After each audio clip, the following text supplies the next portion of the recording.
Hey everybody, Ramon here from lifestylesdefined.com. Just do a little, try to answer this question as best I can, while some gameplay is going on in the background, of course.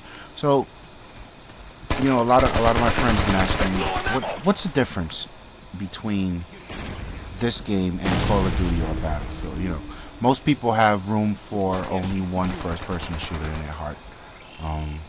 Me, I happen to like anything, so I kind of go ape shit on them all, but I love Recon, right? That was my first Xbox Live game way back on the Xbox. I've been partial to Recon for years. I consider myself a Recon veteran, so it's definitely good to get my hands on the latest series and see that it is alive and well, and very well taken care of. So, and as you guys know, as of my personal YouTube channel, I play a good bit of Battlefield, and back in the day, a lot of Call of Duty. So, you know, I'm in a good position to answer that question. Some good opinions. So, I mean, first, there's a few things that Redstone really nailed here when you're talking multiplayers, right? That really makes this game comparable and very competitive when you stack it up against Call of Duty and Battlefield, and that's the pedigree of an online shooter. And there's certain things that have to happen to build that pedigree, right? The shooting mechanics, you know, that was a thing with a lot of early games. You know, way back in the day, we're talking 5-6 years ago. The multiplayer sucked compared to the campaign. The campaign felt good, felt great, looked great, and then the multiplayer felt like a watered down version of that. And I think starting with, I would say, Bad Company and Modern Warfare, you know, things really started to get good in the multiplayer genre. Halo 2 was a big part of that too, you know, where they really blurred the line in terms of gameplay and overall appearance and the experiences you had in the game versus, you know, campaign versus online. It was all one solid package. So this Recon definitely has that pedigree down. The shooting mechanics are good, the graphics are good, the sound is good. You know, everything is presented in a very nice package, and these are things that make Battlefield and Call of Duty what they are. You can expect a certain degree, a certain level of gameplay. So it's got all that. Then there's things like classes that you have to have, because different classes promote teamwork, and nobody wants to play a game where there's no teamwork going on, right? And that's one of the frustrating things about Battlefield. If you ever find yourself in a room where there's no teamwork, you'll break your controller. You'll break your controller, your TV, whatever's close to you. You'll fuck some shit up. It's that frustrating. And then there's Call of Duty where, you know, sure, you've got all these different classes and all this is cool and you can do all this, and no one gives a shit about teamwork. You know, you can run around until that whole team is, and that's fine. You know, teamwork is a part of the game, but come on, guys, let's be real. You know, one dude will pretty much pull 60 kills, and that'll be the end of the game. So this Recon here, from what I've been playing it, the classes are really balanced, and it does succeed in forcing people to talk and communicate and get that teamwork going. Very much so like Battlefield, when Battlefield was played right. You know, it's not as intensive as the Battlefield teamwork. It's not that much required. You know, you're not gonna run around as a rifleman in Battlefield all night. It's not gonna happen. You know, you better switch up your class, or you better have a good group of guys with you, because there's gonna be some fuckface in a tank that's gonna roll by and teabag the whole squad. You're gonna need to get rid of that tank.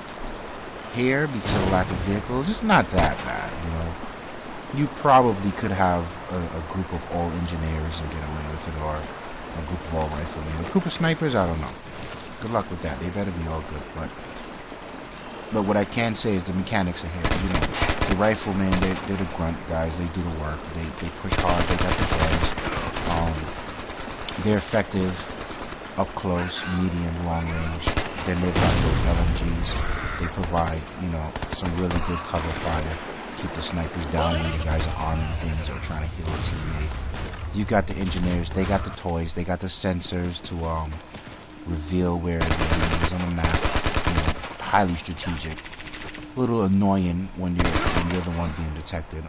They got the UAVs. They fly in the air and detect people on the ground.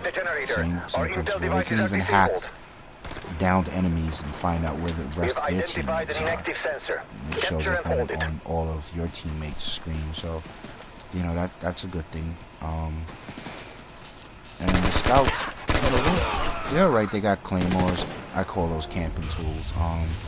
We've activated the sensor. They do the invisible, like this jackass that just shot me laying in the corner invisible. But he's doing his job. You know, the objective was there, and I'd never see him if I went to army. So he's definitely doing his job.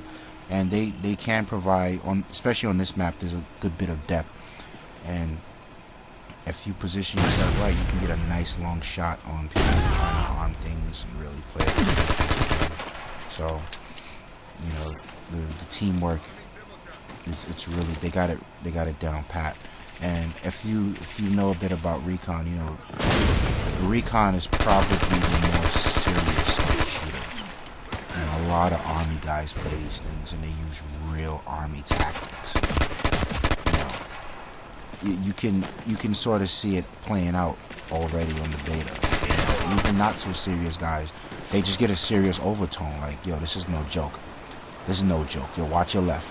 I'll cover your right, and you know, the cover system really adds to the intensity of that. So what I want to make clear is I'm not going to tell you what's better. It comes down to choice and how you feel, how you want to game. But I think Recon is squarely in the middle.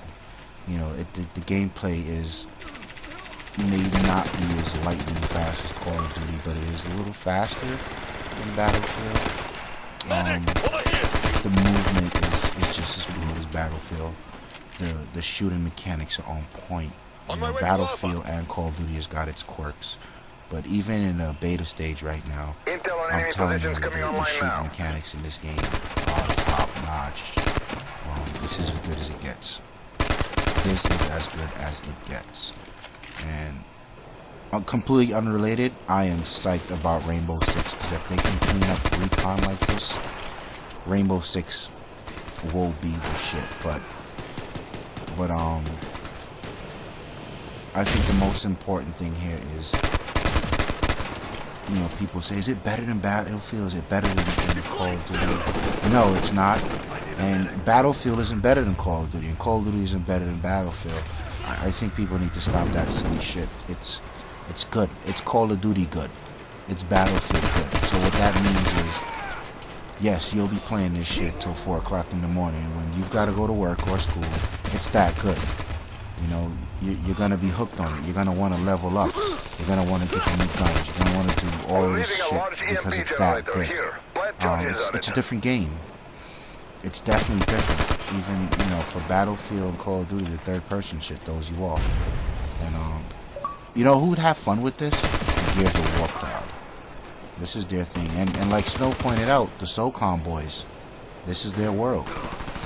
So, you know, is it as good as them? Yes, for sure. I think this game will get some really high reviews when it comes out. You know, Red Storm, they took their time to nail it. The gameplay is rock solid, and it really shows. So, hopefully, I answered up more than a few people's questions. Yeah, look out for some more videos. Check the website, like the video, subscribe to the channel. We'll be hitting you with some more content soon. Alright, take it easy, boys.